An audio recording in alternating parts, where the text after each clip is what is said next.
was Christmas on the island of Sodor. All the engines were working hard. Thomas and Toby were busy carrying people and parcels up and down the branch line. Everyone was happy. Only the coaches, Annie and Clarabelle, were complaining. "It's always the same before Christmas," they groaned. "We feel so full. We feel so full." "Oh, come on," said Thomas. "Where's your festive spirit? Christmas Day is almost here." By the side of the track was a little cottage with a familiar figure waving to them. "It's Mrs. Kindly," whistled Thomas. "Beep, beep. Happy Christmas."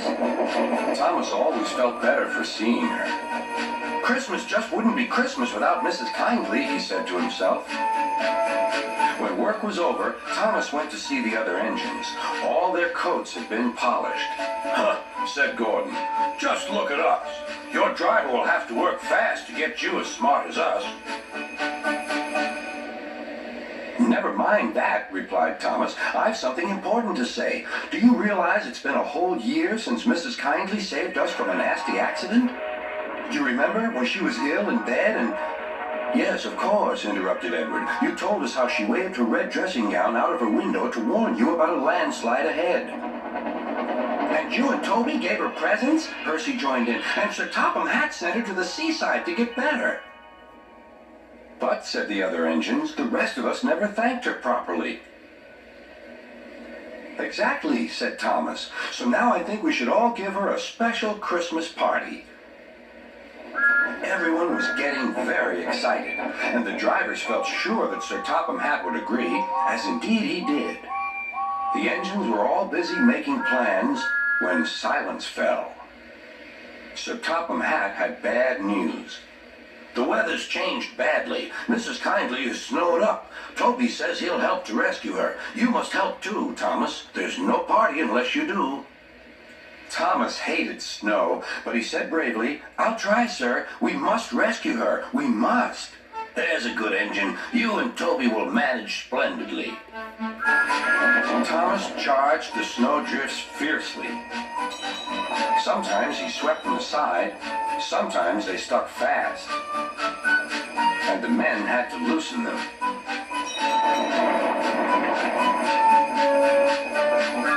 But at the cutting near the cottage, they could go no further.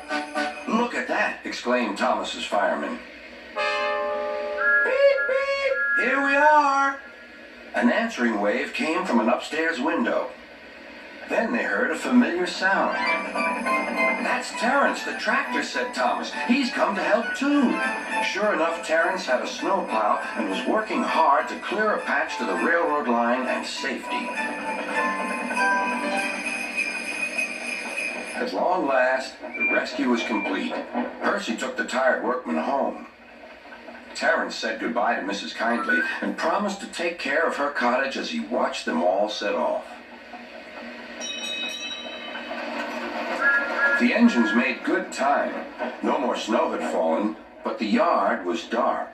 There was no one to be seen. Thomas's heart sank. Suddenly, all the lights went on. What a marvelous sight awaited Mrs. Kindly. "Well done," said Sir Topham Hatt. "I'm really proud of you all." Mrs. Kindly especially thanked the smaller engines. "Thomas and Toby are old friends," she said. "And now, Percy, you are my friend too." Percy was very pleased. "3 cheers for Mrs. Kindly," he called. "Beep, beep, beep." They all whistled. "We wish you a Merry Christmas, we wish you a Merry Christmas, we wish you a Merry Christmas and a Happy New Year." Thomas the tank engine and his friends thought it was the best Christmas ever, and Mrs. Kindly could think of nowhere she would rather live than here with them on the island of Sodor.